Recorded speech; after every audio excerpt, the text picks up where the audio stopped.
Já, við ætlum að ræða vinnumansal af gefnu tilefni. Það á morgun ráðstefna Alþýðusambandsins vinnumansal og í gær var þáttur Kveiks sem að fjallaði þetta sem að ég heyrði forseta Alþýðusambandsins nefna í morgun sem krabbamein í íslensku samfélagi. Hingað komið fólk sem að bæði mun vera með þáttöku á ráðstefnunni á morgun og þekkir þessi mál. Hérna Adam Kári Helgason, hann eftirlitsfulltrúi fagfélagana og Eflingar, Saga Kjartansdóttir sem sérfræðingur á lögfræði og vinnumarkaðssviði ASÍ og Gundega Ján Línina sem varaformaður verkalýðsfélagsins Lífar og Margrét Steinarsdóttir sem framkvæmdastjóri Mannréttindaskrifstofu Íslands. Verið velkomin. Takk fyrir það. Takk. Hérna, ég býst við að margir sem að hlusta á okkur og horfa núna hafi séð þátt Kveiks í gær. Má ég bara byrja á því, Adam, hvernig fannst þér þátturinn? Það er bara mjög góður og þarft að koma þessu aftur á efsta blað. Þetta þriðji þátturinn Kveiks svona mansal og því tengdu og hvernig vinnumarkaðurinn óheilbrigður og best væri bara einmitt að pólitíkur sem myndi drullast til þess að gera eitthvað, ekki bara tala þetta. Já, það það sem maður hugsa þegar maður horfði á þáttinn, því að vitnaði eldri þætti og sjálfur sér búið að segja þessa sögu áður, eins og það benda á. Já. En það hefur ekkert breyst. Bara mjög lítið. Eins og með starfsmannaleigunar, það var skrifandi samkomulag fyrir mörgum árum síðan milli ASÍ og SA það að setja einhvers konar gæðakerfi fyrir starfsmannalegur sérstaklega. Það hefur ekkert æxlast neitt og þetta svo sem svipað og það var reynt að gera þetta fyrir einkaaðilar reynt að gera þetta fyrir ferðaþjónustuna en þeim fannst heldur erfitt að verða við kröfum ASÍ og stéttarfélagana það að hafa sín mál í lagi gagnvart kjarasamningum og sínu fólki og þá féll það bara sjálfsagt. Það þannig saga að þegar stjórnvöld sjá hver vandinn og skynjan og eins og í framsetningu Kveiks þá skilur það bæði með heilanu og hjartanu og samviskunni. En þegar kemur að því að stjórnvöld grípa til að þá það annars vegar með hagsmuni verkafólksins og svo hagsmuni þeirra sem reka starfsmannaleigu. Og þetta bara hærri hagsmunir. Já, ég held að það hljóta að vera þáttur í þessu því annars væri búið að laga þetta fyrir löngu síðan og ég held að sé bara mjög mikilvægt að fjalla þetta aftur og minna á og sýna veruleika þessara manna og þessar launafólks þannig að við vitum öll hver vandinn og einmitt finnum það svona með hjartanu en svo finnst manni bara oft vanta einhvern veginn að það eru settir á starfshópar og það eru starfshópar sem eru að hefja störf fljótlega meðal annars brotastarfsemi á vinnumarkaði en maður hefur einhvern veginn alltaf áhyggjur af því að þetta verður ekki gert á alvöru. Það er svo oft sem við höfum séð það. Það er einhver hópur settur á en ef það fylgir ekki eitthvað svona fjármagn og eitthvað svona alvara að þá þetta bara orðin tóm. Þannig að við eigum svona eftir að sjá það núna. Það búið að skipa nýjan hóp hjá ráðuneytinu en við eigum alveg eftir að sjá hvort að í þetta skipti. Það þarf að skipa nýjan hóp. Ég með eftir í til dæmis eins og fátækt kemur reglulega til umræðu og það hvað ríkisstjórn fyrir sig hefur skipað nýjan hóp eins og að ráðherrarnir trúið ekki að segja til fátækt á Íslandi. Svo kemur hópurinn og skilar því þessi fátækt á Íslandi og leggur ýmislegt til. Svo líða árin. Það kemur ný ríkisstjórn, hún skipar nýjan hóp fátækt á Íslandi og svo heldur þetta bara áfram. Menn þarf fleiri starfshópa, ekki bara komið tíminn til þess að fara að gera eitthvað?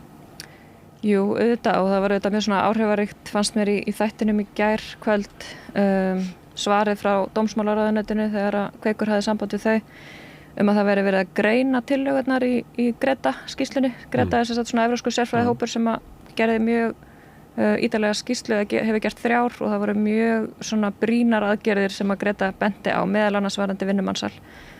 Og það eru þetta svolítið svona hjákátlegt þegar svarið að við séum ennþá að greina tillögurnar. Sem margra ára. Af því að við vitum alveg, við sem að vinnum í þessum málaflokki, vitum alveg hvað þarf að gera svona í grófum dráttum.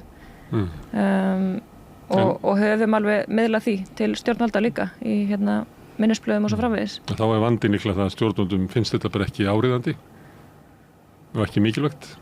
Já, líklega það þetta er mikilvægt áriðandi, og þá verður eitthvað gert. akkurat, eins og ég sagði í þættinum í gær, þú veist, þetta er ekki, yfirleitt ekki innfæddir Íslendingar eða fólk með sterka rödd í samfélaginu. Þannig að já, auðvitað er það stór hluti vandans. Verkalýðshreyfingin, hún hefur bent á þetta og ég meina fjölmiðlar svo sem bent á þetta líka, en það gerist ekkert. Verkalýðshreyfingin ætlar að finna einhverja leið til þess að knýja betur á að þess verði eitthvað breytt. Það er ekki nóg að bara benda á vandan og maður myndi ætla það að þá myndi verða gripið til aðgerða frá almannavaldinu sem á að vera í almannahagsmuni. En það er ekki gert og þá verður verkalýðshreyfingin að gera eitthvað. Ít og aðgerðir. Já, akkurat það þarf eitthvað að breytast. Eins og við sjáum að minnstakosti í félaginu hjá mér þá erum við oftar en ekki svona fyrsti viðkomustaður þolanda og við erum ekki neina ferla eða áætlanir hvernig við eigum að aðstoða þetta fólk sem er komið til okkar. Það er alveg gríðarlega erfitt. Við vitum í rauninni það er komið til okkar fólk sem get ekki beðið og þurfa í rauninni aðstoð leið. Við erum fólk sem er að koma til okkar sem er heimilislaus, sem eiga ekkert bakland hér. Þetta er fólk í gríðarlega viðkvæmum stöðu og það er ekki til neitt sem grípur þau. Ekki nema við í verkalýðshreyfingunni erum með einhverjar aðgerðir fyrir þeim sem við ákveðum svo. Er það heimilislaust að því að það misti vinnun og þar með húsnæði á sama tíma? Ég hitti einu svona mann á Patreksfirði sem hafði reykt sígarettu þegar hann mátti ekki reykja það. Hann var reykinn og misti þar með húsnæði þegar hann bjó í verbús á atvinnureikandarinnum og hann var bara veglaus á Patreksfirði. Pólskur maður og vissi ekki hvað hann hafði sér að gera. Já, þegar við horfum á starfsmannlegur þá er húsnæðisöryggi þessa starfsmanna tengt atvinnureikanda. Og okkar reynsla er það sem við höfum heyrt frá okkar skjólstæðingum er að leið að þér er sagt upp eða þú hættir sjálfur, þú ert bara beðin að flytja út úr húsnæðir leið og ef þú gerir það ekki, þá ertu bara borin út.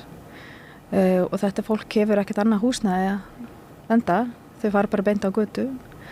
Við höfum líka séð það að launin þeirra ekki greitt út það sem þau eiga inni hjá atvinnureikanda.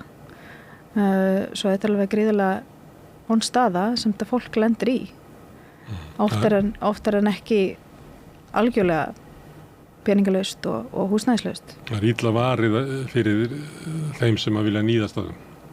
Ræna þau. Já, algjörlega. Sýttu það rétt. Já, ég sting því nefnt. Í versta falli þarf bara að greiða rétt laun. Ef verkalýðsfélagið fer í það að innheimta laun og það sem fólki á inni, í versta falli þarf atvinnureikandinn eða starfsmannaleigunar bara að greiða rétt laun. Það er engar afleiðingar af svona launaþjófnaði og svona bara þjófnaði. Nei. Herðu, Margrét, Mannréttindaskrifstofan og maður velti fyrir því, ég spurði meðal annars frambjóðendur til biskups af því að það er við ræddum við biskupinn áðan í vor og reynda líka frambjóðendur til forseta að getur það ekki verið að svona bara mannréttindabarátta okkar tíma að ég meina við fylgst með mannréttindabaráttu kvenna og það líka að mannréttindabarátta útlendinga sé bara stóra mannréttindabarátta okkar tíma að það verið að lýsa það sem er verið að umgangast fólk eins og hafi bara engi borgarleg réttindi. Já. Fólk er tvímælalaust sett í mjög slæma stöðu og nú er það þannig að ég var að vinna áður en ég fór á Mannréttindaskrifstofuna, þá var ég í Alþjóðahúsi, það var lögfræðiráðgjafi fyrir innflytjendur og ég hitti fyrir fólk sem var verið að fara illa með og hvort sem var verið að það tala að hagnýta í lögunum, í vændi eða í vinnu og ég sagði einhvern tímann í viðtali, ég hefði hitt fyrir það bil 100 fórnarlöf mansals sem er þá var ég að tala um eitthvað 10 ára tímabil og ég heyrði svona eftir á að fólki þótti að taka ansi stórt upp í mig en ég stend við þá og hef hitt mörg fórnarlöfin síðan og það er eitt ég var að hugsa þegar þið voru að tala að við þurfum líka einhvern veginn að breyta viðhorfi því að maður heyrir samt þær allir ef að fólk að koma hingað og það að vinna þá getur það nú bara unni fyrir lágum launum og unni þau störf sem við viljum ekki vinna sjálf og svo það var ekki betra heima þessar. Já og það verður samt betra fyrir þau hér heldur en heima og þannig að það líka þarf að breyta viðhorfi en þá ég ekki að segja að fólk vilja að sé farið svona með fólk eins og kom fram í Kveik í gær því að það alls ekki og þess vegna svo mikilvægt að svona þættir eins og Kveikur séu gerðir því þá fer fólk að skilja betur sko hvað átt við það og hvað þetta. Það kom fram í þriðji þáttur sem að fjalla Já, reyndar en vonandi hefur nú sko viðhorf almennings eitthvað breyst en það sem að ég að binda vonir við núna að það eru samstiltar aðgerðir sem að grípi til núna fyrir árinu, það mál sem í gangi og það verið að fara í fleiri mál og eins og var að því öllu staði sko það var afskaplega vel gert, það vantar bara að fylgja því eftir, koma þessu alla leið því að ef við náum í gegn sko sakfellingu í einu eða tveimur svona málum að þá held ég að eftirleikurinn verði auðvildari eða það svona mín trú En það alveg rétt hjá þér að það verið að brjóta gegn innflytjendur hér á Íslandi og þeir eru í mjög mismunandi stöðu, þeir eru eins misjafnir eins og þeir eru margir, en þeir eru í mismunandi stöðu og margir eru mjög illa settir og þeim eru gerðar upp skuldir eins og nú bara mjög algengt einkenni á mansali, þeir koma hingað og síðan skulda þeir þeim sem að hjálpa þeim hingað til lands og svo framvegis og það vindur endalist upp á sig, þannig að þetta er mjög erfitt sko við að eiga en ekkert annað hægt að gera en að reyna að grípa til þeirra aðgerða sem tiltakar eru og þá vantar okkur, svo ég nefni líka sko því að við erum með aðgerð áætlun gegn mansali, það núna í gangi áherslu stjórnvalda, þetta er 3. áætlunin, þá koma til neini peningar og það vantar pening og það vantar fólk til þess að gera almennilega skurki í þessu. Sko ef við reynum að átta okkur á því svona stærð og umfangi að þá þetta svona grassar þetta inn í svona kerfi starfsmannalega og sérstaklega það sem að starfsmennir búa í einhver svona verbúðum sem eru í eigu annarkvort þeirra sem vinna hjá eða einhverja skyldra aðila og inn í því kannski einhver dæmi að fólk verður bara að borga samkvæmt taxta og leigan sængjum, það má vel vera en þetta er svona óljós svæði en ef við förum alveg á ystu mörkin til dæmis eins og þessi ræstingafyrirtæki þar sem að áður var ræstingafólk sem að vann hjá Reykjavíkurborg og skúraði skrifstofu Reykjavíkurborgar. Nú það eitthvað ræstingafyrirtæki sem rekur það og starfsfólki kemur inn á skrifstofuna og tilheyrir ekki í vinnuhópnum, ekki hluti árshátíðinni og borðar ekki í kaffistofunni og bara eitthvað hitt fólkið sem eitthvað lýsandi að þetta er svona nýbreyting og svo ertu með starfsmannaleigunar þar sem að og þetta er eiginlega út allt sko, við getum farið inn á bara á N1 bensínstöð og þá eitthvað sem afgreiða okkur frá Securitas og þetta er orðið svona gegn og gangandi. Er þessi breyting á vinnumarkanum þar sem að launafólki vinnur ekki hjá fyrirtækinu sem það er raunverulega að vinna hjá, tilheyrir ekki þeim starfsmannahóp, er það meinið? Eða er það bara fínt kerfi en svo einhverjir menn innst inn í kerfinu sem að misnota aðstöðuna. Ég bara velta fyrir að eigum við að berjast bara gegn þessu að þessi vera að leigja fólk. Mér finnst það ný hugmynd sko, ég er svo gamall að fólk hefur bara hlegið af einhverju sem hefur nefnt þetta sko þegar ég var að koma á vinnumarkaðinn sko. Þetta er bara mjög góðir punktar og hvernig rammar þetta inn þarna að þá er þetta bara galið að við séum að færa okkur meira og meira í þetta og það er bara vilt verið að auglýsa gjaldkera og öryggisverði og fleira á til þess að vinna jafnvel bara hvað heitir þetta? Já, öryggisverðir og síðan eitthvað annað, það var búin að vera í útvarpinu síðustu dag auglýsinga einmitt vera að auglýsa fullt af starfsfólki fyrir alls konar búðir þetta er alls ekkert leiðir sem við viljum fara vegna þess að þarna bara endar með því að fólk þekki ekki réttin sín og eru bara félagslega einangruð og get ekki tala saman upp á að berjast fyrir kjörum og það er líka það sem eftirlitið gerir pínlítið þess að við reynum að hitta fólkið áður en allt fer í klósettið og kynna þeim fyrir hvað íslensku vinnumarkaður á að vera og hver eru laun og réttindi og hvað stéttarfélagin bjóð upp á og svona, og líka þá ef að kemur eitthvað upp á þau þá viti hvert á að leita, það sé ekki bara að reyna að finna skrapa saman fyrir næsta flug með þetta komast heim, heldur verkalýðsfélögin geta einhverjum tilvikum hjálpað. Heldur þetta sé aðferð til þess að halda launakjörun niðri, halda samstöðu verkafólks niðri? Klárlega. Það sé svona eins konar union busting svona óbeint? Klárlega. Þetta bara það sem þeir eru að gera, þeir eru að segja fólki upp eins og ræstingafólkinu og færi til landsfyrirtækis og hitt fyrirtæki segir hlaupi hraðar og það bara brennur fólk út í því og hefur ekki sömu orku.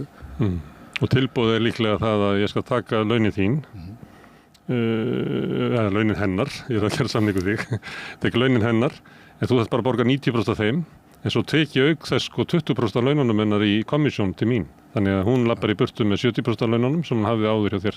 Já, þú veist, við höfum alveg séð þetta bara bæði ræstingum og líka bara í iðnaðarstörfum, að það er verið að taka, það var einhverjum árum síðan tekið hús í gegn að utan, átt að vera sérfræðingar í því að taka utan húsinu og þetta var sögufrætt hús og þarna var starfsmannlega með mannskap og verktakinn var bara einn maður og þeir voru seldir út á tæplega 4.000 skall án vask til þessa verktaka og en áttu samkvæmt tilboði áttu þeir að vera sérfræðingar í það að taka svona hús í gegn, svona gömul hús og þeir eru sannarlega ekki það sko.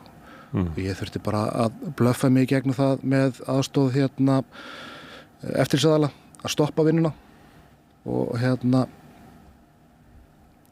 og láta laga þessu laun þessa manna vegna þess að þeir voru ekkert að fá rétt laun með ætluð sérþekkingu þeirra.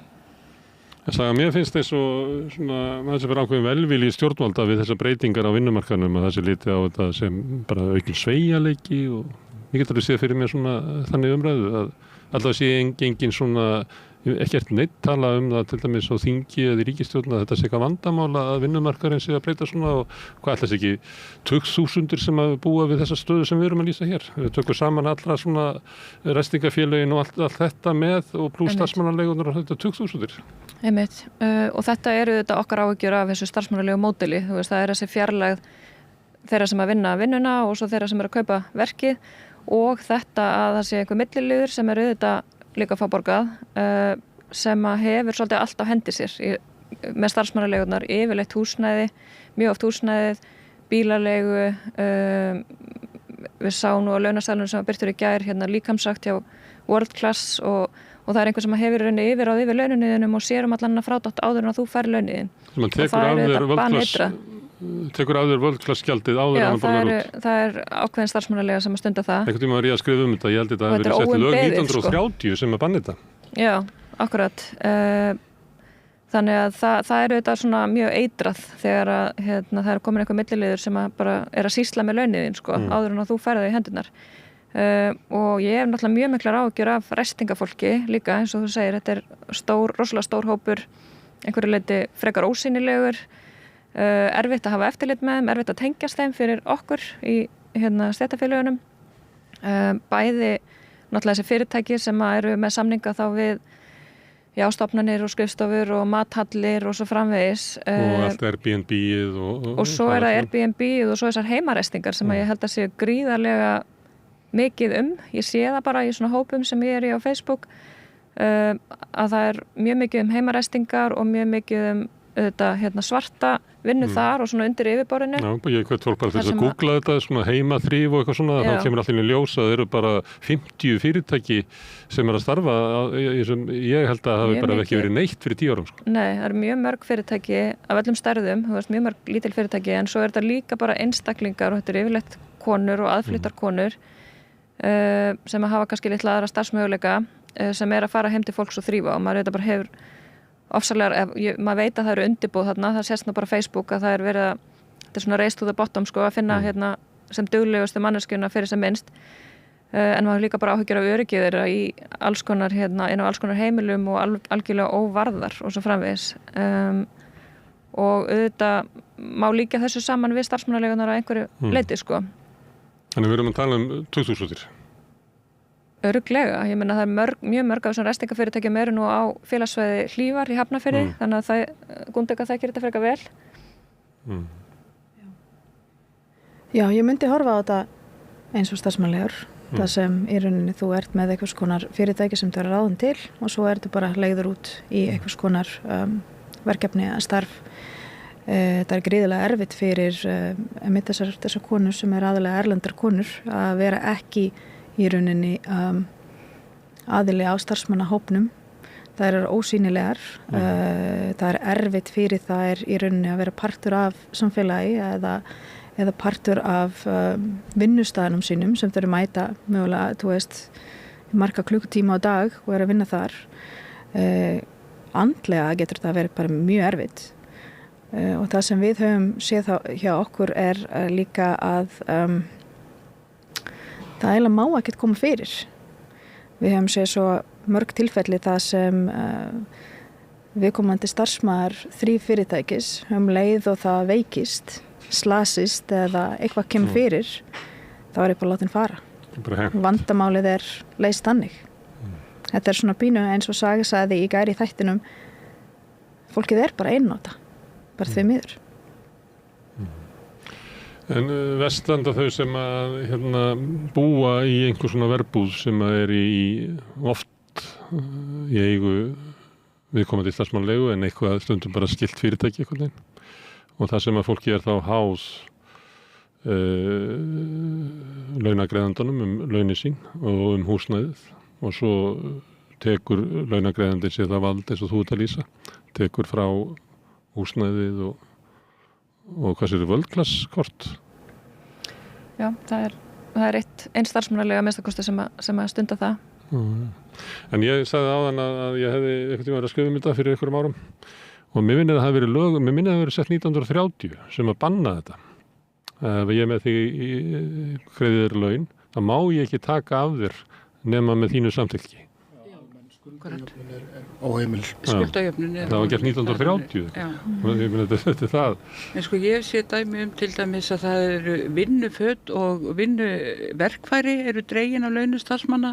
Svo er þetta húsnæði, vestadæmi sem ég man eftir að það var þriggjabrek íbúð, ég man ekki lengur hvað voru margir sem voru í þeirri íbúð, en þeir leigðu sko 8 klukkutími senn af því að þeir voru að vinna vaktavinnu og þeir fengu rúm í 8 stundir og svo kom svo næsti og allir borguðu leigu og það eru svo margar myndir af þessu og ég var líka að hugsa þess að við vorum að tala um að það dreigið að laununum, þú ert ekki að fá rétt laun en svo er það stundum að allt er slétt og fellt á yfirborðinu en þá er það bara þannig að þú fær rétt laun en þú veist að þú þarft að láta ákveðna fjárhæð af hendi til einhvers millilis af því að annars lendir þú bara í vandræðum og svo framvegis og þú telur þig vera skuldbundin af því að þannig var gengið eða sem sagt lagt á stað í upphafi og fólk þekkir auðvitað ekki réttindi sín, það þekkir ekki lögin, það veit ekkert hvert það getur snúið sér.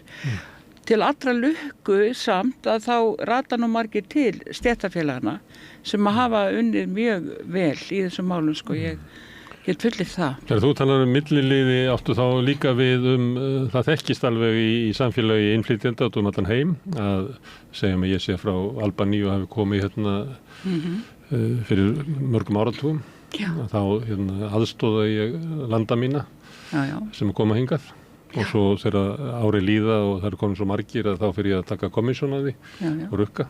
Þannig þú ert að tala um það líka. Já, ég veit svoleiðis tilvik, alveg nokkur svoleiðis tilvik og alls sem er eiginlega algjörlega út á sko bara mjög gráum markaði og tengist ekki starfsmannaleigunum og verbúðunum beint. Og fólki sem býr hér er borgað það hefur nú aðalega verið eða í þeim tilvikum sem ég veit það var nú eitt tilvik reyndar þar sem það var kona en þá er einhverjum sem býr hér borgað fyrir að giftast þessum aðila til dæmis og svo er hann fluttur hingað og þá þarf hann skuldaran þeim sem að hafði milligöngum hjúskapinn. Svo er kannski sá sem hann giftist, hann vill fá meira þannig að þá þarftu líka að fara að borga honum til þess að vera áfram og það er alls konar fólki stundu komið í alveg rosalega erfiða stöðu. Og hugmyndaflugið er bara óendalegt. Sko. Aðeins varandi þetta, kannski að minnast á það, við erum að fá erlenda gest á ráðstefnuna, hún heitir Natalia Ollus og er frá Finnlandi, hún er forstöðukona stofnunar sem heitir Hauni, sem er svona rannsóknarstofnun og hefur fjallað mjög mikið misneytingu og mansal og gefið út mikið efni, svona mjög gott aðgengilegt efni á ensku. Hún er að koma á ráðstefnuna en hún nefndi það við vorum á svona undirbúningsfundi varðandi fólk frá tilteknum Asíulöndum og löndum utan Evrópu, þá eru þau eiginlega farin að ganga út frá því að fólk hafi borgað einhverjar upphæðir til þess að fá vinnuna í Finnlandi. Og þó að við höfum ekki staðfestingu á sig hér, að þá finnst mér mjög líklegt að það sé eitthvað svipað. Já, þetta þekki eiginlega út allan heim og bara á öllum tíma, sko. Akkurat, þannig að fólk frá ákveðnum löndum þannig dæmi inn á borð hjá mér. Akkurat. Þannig ég veit það til. En varandi starfsmannaleigur og réttindi launa fólks og annað slíkt, þar erum við með lög og þau þarf að herða þau út af að mæta breytingum sem verður starfsmannalegum. Þetta ætti bara að koma fyrir þingið, sko, hvort ættum að leyfa starfsmannaleigur yfir höfuð. Það ætti bara að vera almennileg samfélagsleg umræða það og samfélagið bara komist einhver niðurstöðu það. Það verður ekki bara látið svona eins og margt gert eins og með fiskeldið og fleira, bara braskandi fá að bara hafa sínu og svo að búa til einhvern lagaramma svona í lokin í kringum allt sem að þeir hafa braskað, sko. Það má ekki þrengja að þeim þegar að því kemur. En það svona eitt atriði sem að þarf að vinna í. En annað kannski sem að tengist þessu, að það við eigum að vita að svona hlutir í gangi, en það ekki ennþá byrjað að setja lög eða reyna að ná utanum það eða verja fólk sem lendir í þessu. Að þetta eiginlega bara á okkur svæði sem að bara hefur allavega verið nefnt. Já. Þannig að við erum svo aftarlega að það ekki eins og orður til alls fyrst, sko. Það ekki komin orðin, sko. Ef við myndum bara skoða starfsmannaveldu hjá starfsmannalegum, þá myndum við sjá hversu gríðarlega margir fara þarna í gegn. Og þessar sögur sem við erum að segja frá í rauninni fólki sem hefur í rauninni komið til stéttarfélagsins og sagt frá, og við erum með mál þeirra á borði hjá okkur og höfum aðstofað, þá fyrst og fremst þetta bara toppurinn á ísjakanum. Það eru bara svo ótrúlega margir sem hafa komið, lendi í slæmum aðstæðum og hefur bara verið bara sendið heim. Við höfum heyrt fólk sem hafa slasað sig, lendi í vinnuslýsi. Ég meina, þeir eru engins virði lengur, þau eru bara sendið heim. Þannig virkar það. Þetta bara eins og vel. Og ef starfsaldur hjá starfsmannalegu að meðaldali 3-6 mánuðir. Já, þetta verður hestar, þá verður þeir dregnir undir húsvegg og skotnir ef þeir slasað sig. Því að það sem að lýsa svona, þetta bara barátta fólks sem eiginlega utan réttinda í samfélaginu. Já, já. Herðu, en hverjir eru þolendur í þessu? Hvaða fólk það? Fólk af erlendu bergi brotið. Það bara svoleiðis. Úr öllum deildum jarðar? Já. Þú veist, þetta eru innan Schengen og utan? Já. Bara Í verstri stöðum myndi ég samt segja þeir sem koma lengst frá og frá fátækustu löndunum og fjarlægum menningarsvæðum og svo framvegis. Þannig að það auðveldast að fara illa með það fólk, getur maður sagt. Hvernig meinar þessu auðveldara? Það vegna þess að okkur finnst það auðveldara í okkar menningu að brjóta gagnvart þeim sem eru brúnir? Ég veit nú ekki hvort að það sko, það bara það að þá kemur fólkið sko svo langt að það kemur úr öðru menningarheimi. Stundum hefur því verið hjálpað hingað eða komið hingað með milliliði sem frá þeirra eigin landi, en þau eru mjög einangruð og hafa lítið tengslanett. Þegar við erum að tala til dæmis, segjum bara frá Eystrasaltsríkjunum eða þvílíkt, þá sko tvímælalaust verið að brjóta þeim líka, en þeir eru samt svona í annarri stöðu samfélag þeirra orðið nú stórt til þess að eiga þekkinguna. Og eins og pólska samfélagi til dæmis orðið það stórt að ég ekki að segja að það sé ekki verið að fara illa með, það kemur örugglega upp, en svona því lengra sem hún kemur að og núna ég kannski ekki bara að hugsa vinnumansal, heldur þetta líka svo oft að ég hef verið að sjá konur í gegnum tíðinni mjög erfið stöðu, konur sem eru seldar í vændamönnunum sínum eða eru notað sem kynlífsþrælar eða eru látna vinna mörg störf og mennirnir hætta, allavega mann eftir eitt dæmi sem aðra hætti bara að vinna og svo vann hún bara allan daginn og átti síðan að vera með kynlífsþjónustu og ég veit ekki hvað sko, að því svona, já, fátakar umhverfi sem kemur úr öðrum menningarheimi, því minni tengsl sem þú hefur, minni innsýn og því einangraðri sem þér er haldið, því auðveldara er auðvitað að brjóta á þér og hagnýta sér hagnýta þeirra báa aðstæður, og það finnst mér eiginlega mikilvægast af öllu í mansalsákvæðinu í hegningarlögunum, að það er þetta að hagnýta sér báar aðstæður einstaklingsins, því ég held að það sé það sem er mest verið að gera. Er það þá báar aðstæður hans hér eða báar aðstæður hans í heimalandinu? Já, hvoru tveggja. Stór hluti er fólk sem er fluttingað inn í til þess að vinna í 3 mánuði eða 6 mánuði og svo bara út aftur. Það sé eiginlega hluti af módeli starfsmannaleigunar að hafa mikla starfsmannaveldu til þess að fólk skjóti ekki rótum. Og það er akkurat kannski eins og Margrét var að lýsa, fólk sem að kemur frá löndum utan EES, löndum þar sem að laun eru miklu lægri, kannski fá atvinnutækifæri og svo framvegis. Þau eru þetta ofsalega berskjölduð út af mörgum þáttum og líka hefur manni kannski sýnst að þau eru oft lengur í aðstæðunum. Það er að segja að þau eru, það er að halda þeim einhvern veginn lengur í einhvers konar þrælahaldi eða misneytingu eða hvað sem við köllum það. Eins og með starfsmannaleigunar og eins og Gundega var að segja með hann rosalega stutta starfstíma, þá hefur fólk í þeirri stöðu, þetta er oft yfirleitt fólk frá Evrópu, frá Austur-Evrópu, Eystrasaltsríkjunum, það hefur kannski meiri möguleika á að hætta en umfangið er samt alveg rosalegt. Þetta er alveg rosalegu fjöldi sem fer hann í gegn og rosalegu fjöldi sem endar á götunni, verður húsnæðislaus. Það er bara vikulegt að minnstakosti, kannski daglegt, nánast að stéttarfélögin all land sé að fá til sín fólk sem er orðið húsnæðislaust. Þannig að umfangið hjá tilteknum starfsmannalegum er alveg gríðarlegt og það er svona jafnvel þótt að fólk sé skemur í þessum slæmu aðstæðum. Það getur samt verið ansi lengi því að fólk er líka alltaf að reyna að koma sér á réttan kjöl. Við sjáum það, mér langaði bara svo mikið, ég var bara að grátbiðja meiri vinnu af því að mér langaði svo að geta borgað upp þessa skuld og skömmin og sleppa, og skömmin yfir því að þurfa að snúa aftur til heimalandsins með skotta milli lappanna er líka mjög mikil. Kaupa sér frelsi getur þetta heitað. Það er þess að kalla nútíma þrælahald og þetta er bara svo margt sem að minnir á þrælahald í þessu. Þetta fólk er bara svona keypt í rauninni með alls konar loforðum áður að þau koma hingað. Þú veist, auglýsingarnar sem við höfum séð og í rauninni launin og aðstæðurnar sem hafa verið lofaðar áður viðkomandi kemur til Íslands hafa verið bara rosalegar. En svo er kemur allt annað í ljós þegar viðkomandi lendir hér. En að þið talaðu að það verði ekki athugasemdir hjá stjórnvöldu svona við þessar breytingar á vinnumarkanum og ég nefndi Patrísfjörð því að ég var þar í smá stund. Eins og ég skildi að þá hafði mikið af innflytjendum sem búið á Patrísfirði og mikið af frá austur Evrópu og svona bara áhugavert svæði að mörguleyti út af því hvernig fólk blandast.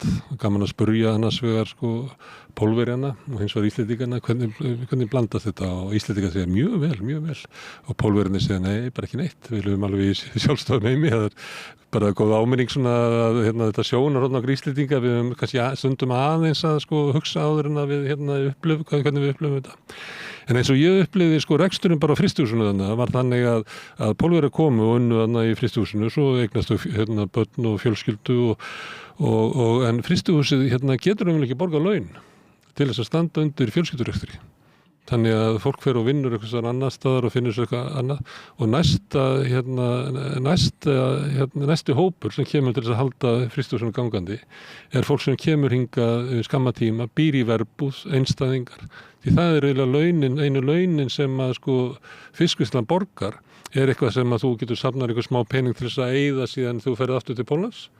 En þetta stendur ekki undir rekstri og fjölskyldu. Og þá er það bara af því að þetta verið leyft að grassera, að þá erum við komið með bara hellinga atvinnugreinu sem bara byggja á því að borga fólki lægri laun heldur en duga til að lifa á Íslandi. Þannig að það er svo stór hluti af samfélaginu sem bara aðlaga sig að einhverju sem er fullkomlega óeðlilegt. Já, ég alveg samanlega því sko. Þetta alveg hárið. Stór hluti af ferðaþjónustunni, stór Já. hluti af þessu Airbnb og Já. hótelum og þetta mikið til bara keyrt áfram á skammalegu launum. En þá kemur að því, hverjir eru gerendur? Ég tók eftir því að því ég hlustaði eftir því í Kveik í gær. Þá vorum við að vera að fjalla mjög alvarlegt mál í slíku samfélagi. Og það talað við þá fáu þolendur sem að treysta sér til þess að koma fram og allir hlustendur og allir átti sig á því að það bara stór hópur hann á bakvið sem að treysti sér ekki, eins og það verið að lýsa hér, getur bara mist vinnuna á húsnæðið og verið bara heimilislaus út í kuldanum bara daginn eftir. Það kom ekkert fram sko hverjir eru eigendur að þessu, hverjir eru það sem græða þessu. Og við erum í því miður, við lifum í þannig samfélagi að það má ekki nefna það. Við nefndum það hérna og það er verið að stefna okkur, það er verið að rökka okkur 15 milljónir fyrir að hafa nefnda hverjir þetta eru. Gerendurnir eru þó sem allir, þetta eru útlendingar sem sagt að Erlendubergi brotin, þetta eru Íslendingar sem eru gerendur í þessu. Það er reyni bara, nágranniði getur verið gerandi, þetta eru bara stór fyrirtæki, smá fyrirtæki. Já. Eiginmenn.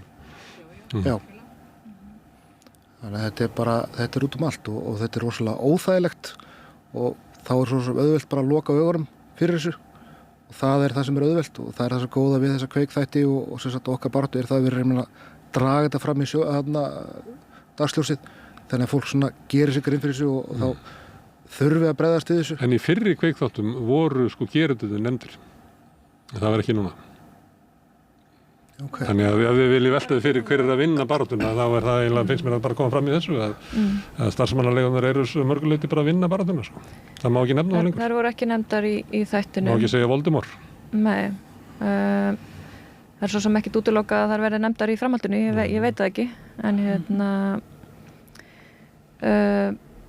En já, af því að þú myndist á ráðstefnuna í byrjun þá vildi ég bara árétta að það er ASÍ og SA sem eru að standa fyrir ráðstefnunni. Og það var rauninni SA sem við höfum svo sem ætlaði okkur að halda ráðstefnu en þau höfðu samband við okkur að fyrrabræði og vildi halda sameiginlega ráðstefnu. Þannig að það er bara áhugavert. Það er allavega mjög langt síðan að ASÍ og SA gerðu eitthvað svona saman í þessu málaflokki og auðvitað eru gerendurnir tiltekin fyrirtæki og SA áttar sig alveg á því allavega í svona orði að það eru þetta slemmt fyrir markaðin og fyrir þeirra fyrirtæki að það séu önnur fyrirtæki að undirbjóða og það er svo sem frekar algengt að verktakar leiti til okkar, koma bara á skrifstofu ASÍ og örugglega til stéttarfélagana líka að kvarta yfir undirbúðunum og þú segir þetta sé nánast bara ómögulegt að starfa í samkeppni við aðra.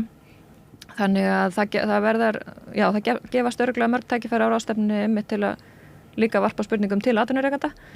Þannig að það verður bara örugglega áhugaverðar umræður. Já. Hvort að hvernig SA metur þetta mál, hvort þetta sé svona kerfisbundi vandamál þar sem lögin okkar fleira veldur því að þarna getur gert alveg hryllilegir hlutir en að það þurfa að styrkja réttastöðu launafólks almennt og yfirleitt eða hvort að þeirra afstæði sig svo að séu einstaka skemmdepli sem er að kasta rýrð á annars frábært kerfi sem eru starfsmannaleigur. Einmitt. Það eftir að koma í ljós. Það eftir að svolítið koma í ljós. En mín afstæða og afstæða í rauninni sérfræðinga er í rauninni svo að það verður að takast á við vandan á öllum stigum. Það þýðir ekki bara að horfa á vinnumansal sem er ýktasta og grófasta myndin. Það verður að skoða alla það sem við kallum misneytinguna sem er labor exploitation og launaþjófnað. Þú verður að takast á við þetta á öllum stigum og mátt ekki bíða eftir að þetta verði að grófustu myndinni. Það hefur verið samþykkt af ríkinu í kjarasamningu í miðvinni. Það hefur verið bara strax 2019 verið samþykkt að gera aðgerðir til þess að stoppa launaþjófnað en það hefur ekkert gerst síðan. Það er eitt af mörgum bara dæmum sem kom svolítið áðan að við vorum að ræða að eitt er að breyta lögum, eitt er að skafa starfshóp og annar að breyta lögum en síðan erum við líka með mörg dæmum að jafnvel þótt að lögin séu ágætt að þá er ekki framkvæmt áætlun til þess að hrinda því í gang, engin tæki til þess að hafa eftirlit. Akkurat. Fjármagn til þess að fylgja þessu öllu eftir. Það er svona ein leiðin til þess að gera það ekki. Já. Það er bara fjármagn ekki. En ráðstefnan, hvenær er hún og hvar er hún? Ráðstefnan er í Hörpu í Norðurljósum á morgun, byrjar 9:30, búin 15:30. Hún er, það kostar ekkert inn en við bara biðjum fólk að skrá sig. Það er ennþá einhver plásslaus en það er að skráningum er að fjölga mjög hratt. Þetta er bara fyrir við segjum í rauninni þetta er fyrir fólk sem kemur að málaflokknum á einhvern hátt. Við erum að svona höfða til félagsráðgjafa, til lögreglu, stofnananna, atvinnurekanda og fólks úr verkalýðshreyfingunni, en líka bara almenningur sem hefur áhuga á málefninu, misneytingu, misskiptingu og svo framvegis. Þannig að þetta er bara opið öllum. Við erum með erlenda gestafyrirlesara sem ég myndist á áðan. Svo erum við með Henry Alexander, heimspeking, hann ætlar að fjalla svona þetta vandamál frá svona stóru, víðu sjónarhorni, og svo erum við með helling af alveg rosalega fróðlegum málstofum eftir hádegi. Það eru 6 málstofur sem fólk getur svona valið sig inn á. Þess að við förum svona dýpra í ýmsa anga. Og er gaman að sjá okkur að pólitíkusa í sannum, því að þetta ætti náttúrulega að vera mál sem að væri í þykkri umræðu á pólitísku vettvangi. Algjörlega. Ef pólitíki snýst að laga samfélagið. Já, það er ekki alltaf ljóst. Herðu, kæra þakki fyrir að koma hingað, Adam, Saga, Gúndega og Margrét. Takk fyrir. Ég seti áfram og reyna að skilja þetta samfélag sem við lifum í. Næsti kafli eftir augnablik. Gerist áskrifundur á Samstöðinni og taki þátt í að byggja upp öfluga og róttæka samfélagsumræðu.